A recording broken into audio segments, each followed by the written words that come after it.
Alam mo ba na ang damit na binibili mo sa ukay-ukay ay maaaring may kasamang hindi mo inaasahan? Sa Pilipinas, maraming naniniwala na ang damit na suot ng isang taong namatay ay nagtatago ng kanyang espiritu. Hindi ito basta kwento lang ng mga lolo at lola. Ang mga albularyo sa Divisoria at Baclaran ay regular na tumutulong sa mga taong nag-uulat ng kakaibang pakiramdam pagkatapos bumili ng ukay-ukay, pag-aari ng ibang espiritu, panaginip ng mga estranyo, pakiramdam na may sumusunod sa kanila. Pero narito ang tunay na kwento. Hindi kayang iwasan ng karamihan sa mga Pilipino ang ukay-ukay.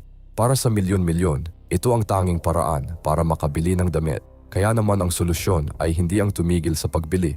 Ang solusyon ay ang linisin ang damit bago isuot. May mga ritual para dito. Asin, panalangin, usok ng espesyal na halaman. Tinuturuan ng mga albularyo ang mga tao kung paano protektahan ang kanilang sarili.